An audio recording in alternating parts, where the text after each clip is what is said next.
नमस्कार। स्वागत है आप सभी का अपने इस ऑनलाइन क्लास में। और अपने लास्ट वीडियो के अंदर चर्चा कर रहे थे थर्ड ग्रेड का जो साइंस मैथ के स्टूडेंट्स हैं, साथी हैं, जो बड़े भाई बहन हैं, छोटे भाई बहन हैं, उनके लिए फिजिक्स पार्ट के अंदर अपने पढ़ रहे थे विद्युत धारा वाला टॉपिक, जिसमें विद्युत आवेश विद्युत धारा के बारे में हमने पहले चर्चा की थी। ओम के नियम को पढ़ लिया था आपने। ओम के नियम के अंदर प्रतिरोध क्या होता है ये भी जानकारी आपने प्राप्त की थी, R equal V upon I. और उसके बाद में जो प्रतिरोध है उसकी निर्भरता अपने लास्ट टॉपिक जो है वो डिस्कस किया था। तो अब अपने बात करें तो लास्ट में मैंने आपको बताया था कि जो आपका R है वो तार की लंबाई के समानुपाती होता है। R है तार के अनुप्रस्थ काट के व्युत्क्रमानुपाती होता है। इसके अलावा किस पे डिपेंड करता है वो? तीसरा, वो टेम्परेचर पे डिपेंड करता है, ताप पे निर्भर करता है। और ताप के लिए जो फॉर्मूला होता है वो क्या होता है? R is equals to R0, यानी R नोट कह सकते हो 1 प्लस अल्फा टी होता है। 1 प्लस अल्फा टी लिख दो, या यहाँ पर कुछ जो पब्लिशर है वो डेल्टा टी भी लिखते हैं। तो यहाँ पर R नोट जो है वो आपका प्रारंभिक ताप है, या एक प्रारंभिक प्रतिरोध है, या कह सकते हो कि 0 डिग्री सेंटीग्रेड पर R का मान है। और इसको अपने RT से लिखते हैं। RT जो है वो T ताप पर R का मान, R मींस प्रतिरोध का मान है। और जो अल्फा है वो आपके क्या है? ताप गुणांक है। क्या है? ताप गुणांक है, कोफिशिएंट है, आपके टेम्परेचर कोफिशिएंट बोलते हैं। और डेल्टा टी है ताप में परिवर्तन। ठीक है, तो इस फॉर्मूले से आप जो चेंज है रेजिस्टेंस में वो फाइंड आउट कर सकते हो। और चौथा डिपेंड करता है किस पर? पदार्थ की प्रकृति पर, यानी नेचर ऑफ जो मटेरियल है इसके ऊपर भी ये डिपेंडेंट है। और इसके ऊपर पदार्थ की प्रकृति यानी कि इस प्रॉपर्टी, इसके लिए जो प्रॉपर्टी कंसीडर की जाती है वो होती है रो मींस प्रतिरोधकता। क्या बोलते हैं? प्रतिरोधकता, या इसी का नाम है विशिष्ट प्रतिरोध। और ये कहां से आता है? देखो यहां पर मैंने कहा तार की लंबाई के समानुपाती और अनुप्रस्थ काट के व्युत्क्रमानुपाती होता है आपका प्रतिरोध। तो इन दोनों इक्वेशन से अगर आप देखोगे तो आपके पास मिलेगा जो R है वो समानुपाती होगा L अपॉन A के। किसके समानुपाती होगा? L अपॉन A के समानुपाती होगा। तो यहां से आप कह सकते हो R equal rho L by A आएगा। और रो जो है यहाँ पे यही आपका क्या है? इसको आप बोल सकते हो समानुपाती नियतांक बोल सकते हो, या इसी को ही बोलते हैं विशिष्ट या प्रतिरोधकता, विशिष्ट प्रतिरोध या प्रतिरोधकता, जिसको रो से डिनोट किया जाता है। यहाँ पर अगर रो का फॉर्मूला चाहिए तो ये a इसके मल्टीप्लाई में और l भाग में आ जाएगा, रो इक्वल हो जाएगा RA बाय L। ये जो फॉर्मूला आपको दिखाई दे रहा है ये विशिष्ट प्रतिरोध या प्रतिरोधकता का है। यहीं से अगर आप इसका मात्रक निकालना चाहेंगे तो क्या निकाल सकते हो? मात्रक निकाल सकते हो। मात्रक क्या बन जाएगा इसका? R यानी प्रतिरोध का मात्रक क्या होता है? ओम होता है। A यानी कि क्षेत्रफल का मीटर स्क्वायर होता है। L यानी लंबाई का मीटर, तो स्क्वायर से मीटर कैंसिल, बच गया ओम मीटर। क्या बच गया भैया? ओम मीटर। क्लियर है? यहाँ तक आपको बात समझ में आ गई होगी। ये मात्रक काफी बार आपसे पूछा जा चुका है। उसके बाद आती है एक जो राशि आती है जिसको बोलते हैं चालकता। क्या बोलते हैं? चालकता या विशिष्ट चालकता। विशिष्ट चालकता भी बोल सकते हो इसको। ठीक है, और इसका जो फॉर्मूला होता है वो होता है sigma equal 1 by rho. Sigma by 1 by rho, या आप इसी को लिख सकते हैं सिग्मा इक्वल रो का फॉर्मूला RA अपॉन L है तो ये हो जाएगा L अपॉन RA हो जाएगा। और यहाँ से इसका अगर अपने मात्रक निकालना चाहे, शायद आपको नीचे दिखाई नहीं दे रहा, मैं ऊपर लिख देता हूँ। फॉर्मूला क्या बना? एक तो सिग्मा इक्वल 1 बाय रो हो गया, और एक फॉर्मूला जो बनेगा वो बनेगा sigma equal L by RA बन जाएगा, यानी व्युत्क्रमानुपाती जो था उसका अपोजिट हो जाएगा। ये चालकता या विशिष्ट चालकता है। और इसका अगर अपने क्या देखें भैया, मात्रक देखें, इसका क्या देखें, नेक्स्ट क्या देखें अपने, इसका मात्रक देखोगे तो मात्रक क्या बनेगा, यहाँ से आप देखो 1/ρ है, तो रो का मात्रक था ओम मीटर, तो इसका उल्टा हो जाएगा ओम इनवर्स मीटर इनवर्स, या इसको लिख सकते हो ओम इनवर्स को सीमेन भी बोलते हैं, ओम इनवर्स को क्या बोल सकते हो, सीमेन बोलते हैं। या इसको लिखने का तरीका ऐसे होता है, ये उल्टा हो गया और इसके साथ में मीटर इनवर्स लिख सकते हो। तो ये इसका क्या होता है भाई साहब, ये दोनों ही लिखने के तरीके हैं, इसको लिखने का तरीका ये भी होता है, इसके अपॉन में मीटर ये भी होता है, या ओम इनवर्स अपॉन मीटर भी लिख सकते हो, जैसा आपका मन करे वैसे आप इसको लिख सकते हो, कोई ज्यादा फर्क नहीं पड़ेगा। क्लियर है, यहाँ पे कोई दिक्कत नहीं है। जब तक तार या पदार्थ की प्रकृति चेंज नहीं होती है तब तक, जब तक पदार्थ की प्रकृति चेंज नहीं होती है, तार चेंज नहीं किया जाता है, तब तक विशिष्ट प्रतिरोध यानी प्रतिरोधकता चेंज नहीं होती है।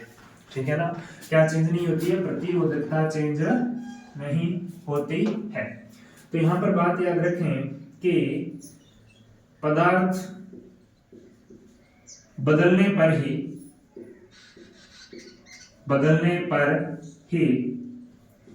प्रतिरोधकता का मान परिवर्तित होता है।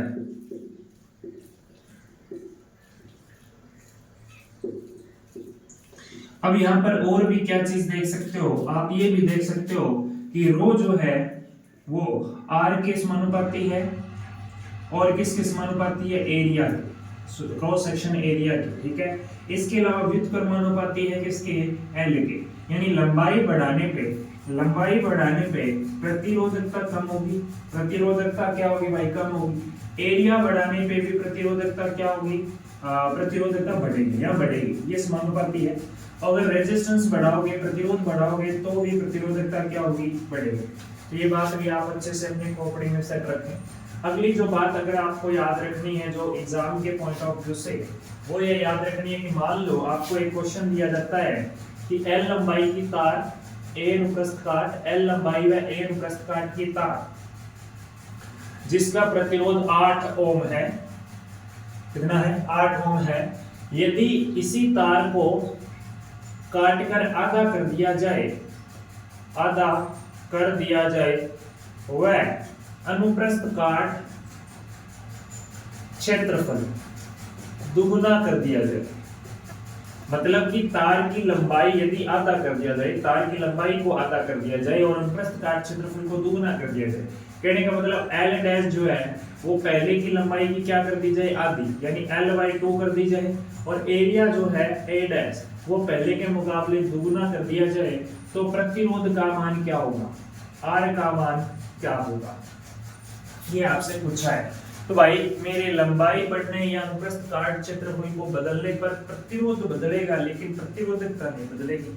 पदार्थ वही है तो प्रतिरोधकता क्या रहेगी, सेम रहेगी। तो यहाँ से देखोगे अगर ध्यान से तो आप कह सकते हो कि पहले की कंडीशन में प्रतिरोधकता और बाद की कंडीशन में प्रतिरोधकता का मान क्या होगा, बराबर होगा, रो बराबर रो डैश होगा, और रो होता है आर ए अपॉन में एल। क्या होता है, आर ए अपॉन में एल। यहाँ पहले की कंडीशन अप्लाई कर दो या बाद की कंडीशन अप्लाई कर दो। पहले क्या है, लंबाई एल है, अनुप्रस्थ काट ए है और प्रतिरोध कितना है, 8 ओम है, तो यहाँ 8 लिख दूंगा। यहाँ आर डैश निकालना है, ए की जगह कितना हो गया, ए डैश की जगह हो गया 2a, कितना हो जाएगा 2a हो जाएगा, और l की जगह कितना हो जाएगा, l/2 हो जाएगा। l/2 तो 2 कहाँ जाएगा, ही लिख देता हूँ एक बार, अगले स्टेप में बता दूंगा मैं। तो यहाँ से देखो अगर मैं इसको लिखना चाहूँ तो ये बन गया 8a/l और ये बन गया r-2a अपॉन l/2, 2 का बन गया ऊपर। तो यहाँ से देखो भैया 2 2 जा कितना हो गया, 4 हो गया, l से l कैंसिल हो गया, a से a कैंसिल हो गया, बच गया 8 बराबर r डैश इनटू में 4 बच गया, 2 गुना 2। तो ये देखो r डैश बराबर क्या बचेगा, 8/4, 4 इसके भाग में आ गया, तो कितना बच गया, 2 ओम आ गया, कितना आ गया, 2। तो बाद का प्रतिरोध कितना होगा, 2 ओम प्रतिरोध होगा। तो ये बात अपनी खोपड़ी में सेट कर लो।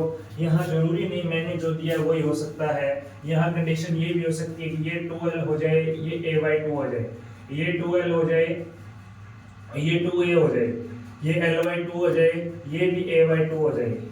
ऐसा कंडीशन आपको चेंज करके देगा। उसके अकॉर्डिंग जो आंसर है प्रतिरोध का जो चेंजमेंट आ रहा है वो आपने कैलकुलेट करना होगा। तो इजी प्रश्न है वैसे देखा जाए तो, लेकिन थोड़ा सा कंसेप्ट बेस्ड है, आपको इसका लॉजिक जो है वो पता होना चाहिए। अगर थोड़ी सी भी गड़बड़ कर दी तो पूरा का पूरा मामला खराब हो सकता है।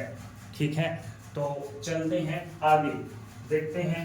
पहले एक बार इसको रब कर लेते हैं, फिर चलते हैं, थोड़ा सा आगे बढ़ते हैं।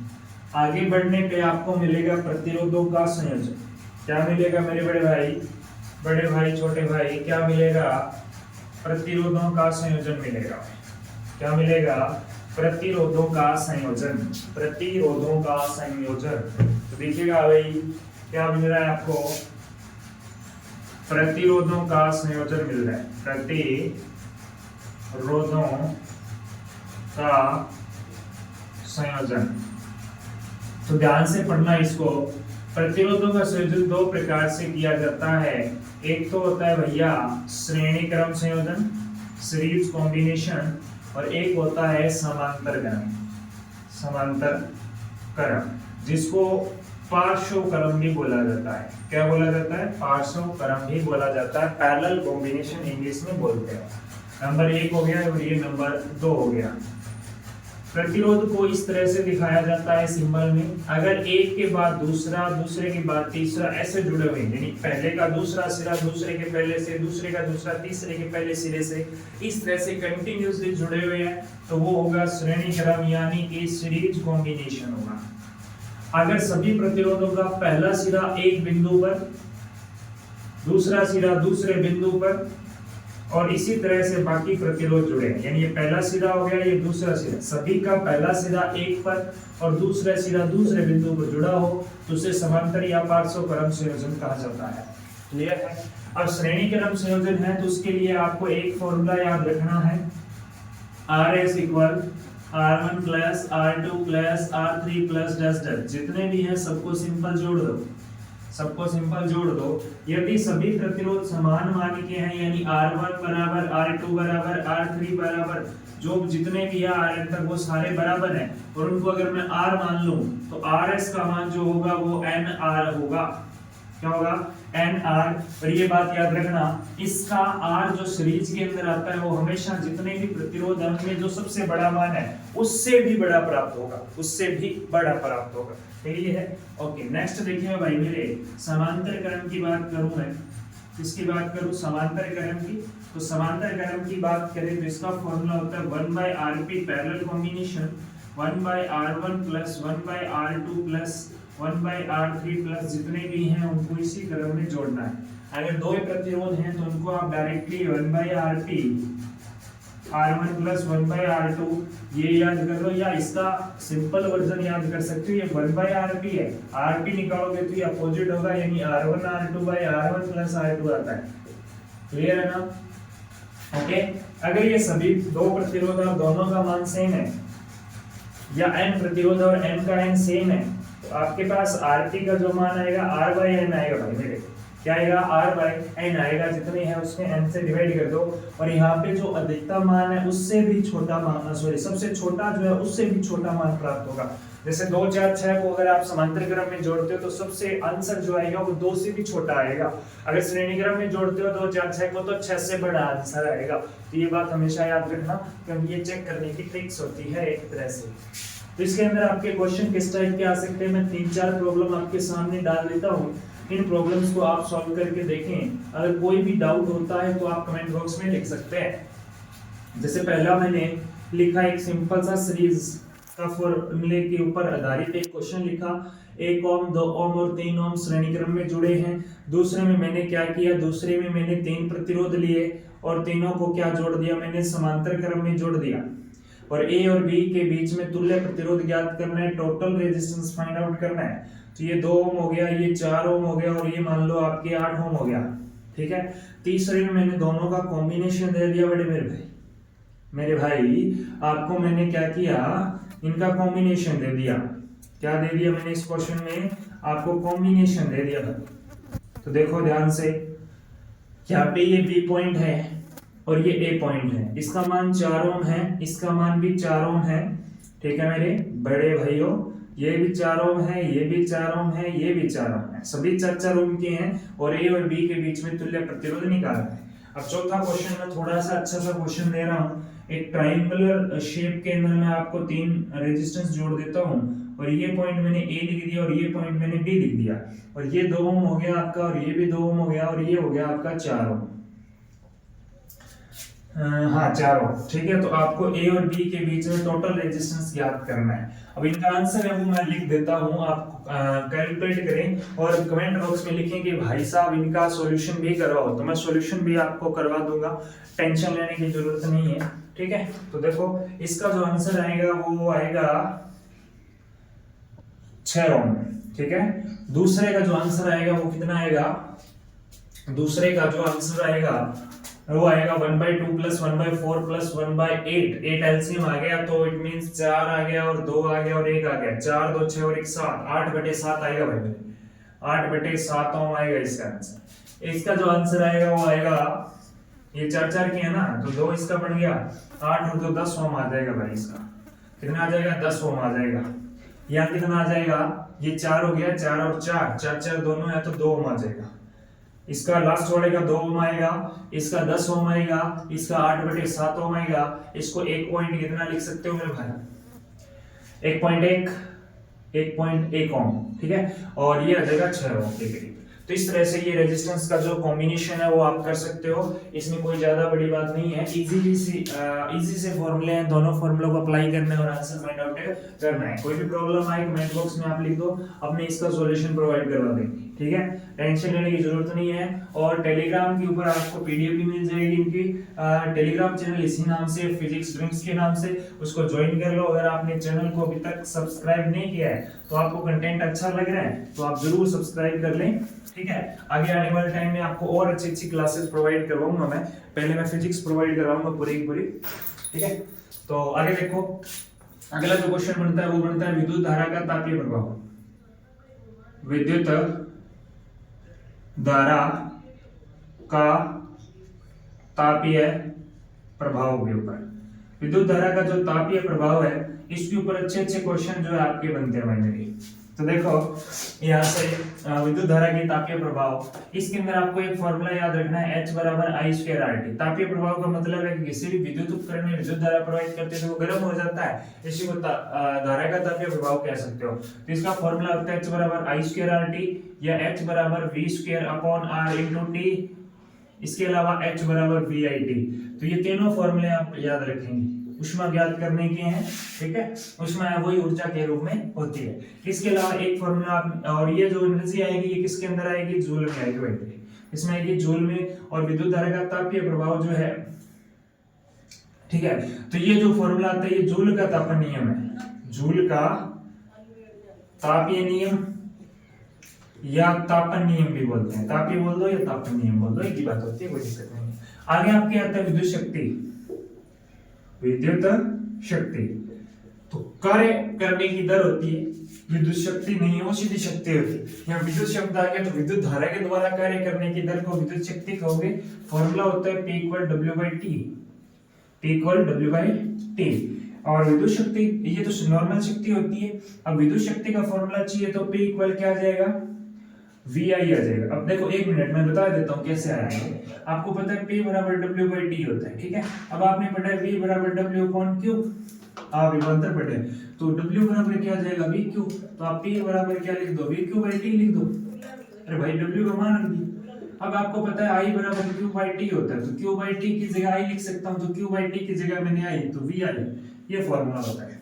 इसके अलावा दो फॉर्मूले और मिलते हैं, P बराबर I²R और एक होता है V²/R। तो ये तीनों फॉर्मूले आपने याद रखने हैं। एक बार पेपर में आया कि इन तीनों में से 3 तो ये दिए हुए थे, चौथा कुछ और दे दिया, जैसे मैं XYZ कुछ भी दे दिया, जैसे मैंने V²/R दे दिया। तो आपको पूछेगा इन चारों में से, ये 4 ऑप्शन हो, पूछे कि कौन सा शक्ति का सही सूत्र नहीं है, तो ये लास्ट वाला नहीं होगा क्योंकि ऐसा सूत्र होता ही नहीं है, ये 3 ही सूत्र होते हैं, ठीक है। तो ये तीनों सूत्र आपने अच्छे से याद रखने हैं। शक्ति कैसे ज्ञात होती है वो आपको पता ही है, कोई दिक्कत वाली बात नहीं है। तो इसका मात्रक की अगर बात करें तो मात्रक जो है इसका होता है वाट। क्या होता है, वाट।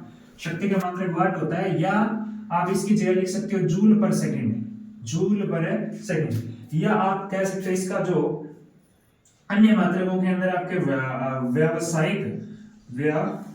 व्यावसायिक मात्रक याद रखना, कॉमर्शियल मात्रक जो पूछा जाता है वो है किलोवाट घंटा। किलोवाट घंटा, 1 किलोवाट घंटा जो होता है वो किसके बराबर होता है, ये भी पूछा जा चुका है। 1 किलोवाट घंटा 3.6 गुणा 10 की पावर 6 जूल के बराबर होता है। 1 किलोवाट घंटा में कितने जूल होते हैं, 3.6 गुणा 10 की पावर 6। और 1 किलोवाट घंटा को और क्या बोलते हैं भाई मेरे, 1 किलोवाट घंटा को और क्या बोलते हैं, 1 यूनिट भी बोलते हैं। घरों में जो 1 यूनिट है उसका मतलब है 1 किलोवाट घंटा, यानी 1 घंटे में अगर 1 किलोवाट ऊर्जा खपत हो रही है तो वो 1 यूनिट है। अगर आपके घर में 1 घंटे में कितना 1 किलोवाट ऊर्जा शक्ति में हो रही है तो वो 1 यूनिट के बराबर होगी। यानी 1 किलोवाट घंटा में कितनी एनर्जी, कितने जूल, 3.6 गुणा 10 की पावर 6 जूल ऊर्जा खपत हो जाती है। ठीक है, तो यहाँ पर एक क्वेश्चन आता है बिल ज्ञात करने वाला।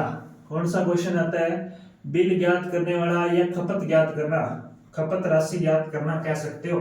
जैसे मैंने बोला 100 वाट का बल्ब 2 घंटे के लिए डेली जलाया जाता है, 30 दिन के लिए जलाया जाता है, तो बताइए 3 रुपए प्रति किलोवाट घंटा की दर से कितना बिल आएगा, कितना खर्चा आएगा, कितनी खपत होगी, ये क्वेश्चन आ गया। डरना नहीं है, घबराना नहीं है।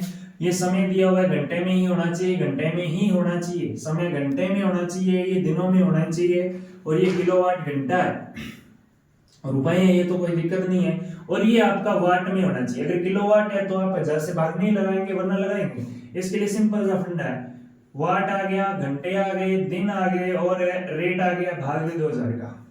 1000 का भाग क्यों लगाया भाई, क्योंकि ये वाट में दिया हुआ था, इसको किलो में बदलना है तो 1000 से भाग देना है। अगर ये किलोवाट दिया हुआ है तो 1000 से भाग नहीं लगाना है, वरना लगाना है। इसको सॉल्व कर दो, आंसर आ जाएगा 1 2 3, 1 2 3 0 कट गई, बच गया क्या 2 3 और 3, 2 गुणा 3 गुणा 3, 3 3 9, 9 2 18, 18 रुपए।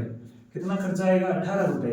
अब वो ये भी दे सकता है कि 1000 वाट का है, 2000 वाट का है, 1500 वाट की है, एक विद्युत इस्त्री चलाई जाती है 1500 वाट की। मान लो ये क्वेश्चन आ गया, क्वेश्चन मान लो आपकी ये नोट कर लिए होंगे आपने ना, तो मैं इसको यहाँ लिख देता हूँ कि मान लो आपको दिए कि 1500 वाट की एक क्या है, विद्युत इस्त्री है, यानी कि प्रेस है, वो जलाई जाती है, 1 घंटे डेली जलती है, या 2 घंटे मान लो, 2 घंटे डेली जलती है, तो 30 दिनों का खर्चा बताओ।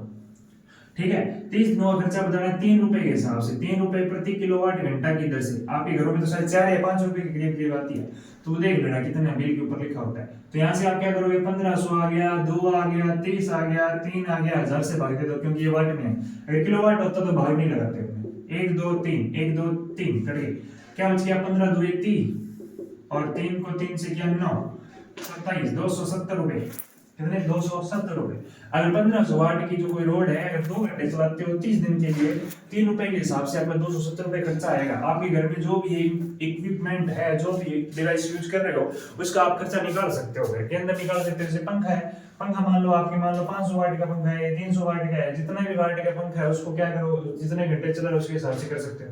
इसको थोड़ा और अलग तरह से बना सकते हो, जैसे वो दे देगा कि अगस्त माह का ज्ञात करो, तो अगस्त में कितने दिन होते हैं, 30 होते हैं, 31 होते हैं, ये भी आपको पता होना चाहिए। तो यहाँ पे दिन तो मैंने सीधे दे दिए थे, लेकिन कई बार ऐसे दे सकता है कि जून के महीने में, सितंबर के महीने में, या अगस्त के महीने में, या मार्च के महीने में, किसी भी महीने में ज्ञात करवा सकता है।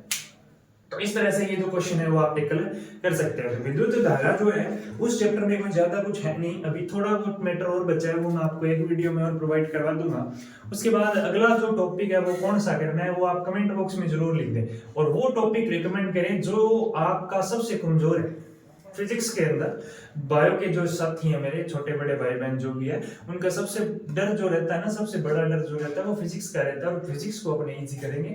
इसलिए आप वो टॉपिक मेरे को रिकमेंड करना, और वो टॉपिक मैं आपको अच्छे से बताऊंगा कि ये चीजें पढ़ लो, आपके क्वेश्चन हो जाएंगे सॉल्व। कोई दिक्कत नहीं है, डरना नहीं है, घबराना नहीं है, मैं आपके सामने हूँ, है ना। मैं कर सकता हूँ तो आप क्यों नहीं कर सकते। मेरे में इतना क्या है, कुछ अलग नहीं है। वही माइंड आपके पास है, वही माइंड मेरे पास है, वही आपका दिमाग है, वही मेरा दिमाग है। दिमाग सब में वही होता है कि आप बायो वाले जानते हैं कितने ग्राम का होता है, वही मेरे पास है उतने ग्राम का, आपके पास है उतने ग्राम का। बात ये है कि कुछ गौर करते हैं उसकी, कुछ गौर नहीं करते, कुछ एक्स्ट्रा बातों में ध्यान रखते हैं। एनर्जी है उसको कहाँ लगाना है वो आप सही जगह लगाओ, आप एनर्जी आप अच्छे से पढ़ लोगे, कोई दिक्कत वाली बात नहीं है। तो डरना नहीं है, घबराना नहीं है, पढ़ते रहना है और आगे बढ़ते रहना है। तो मिलते हैं एक नई वीडियो में, तब तक के लिए जय श्री राम।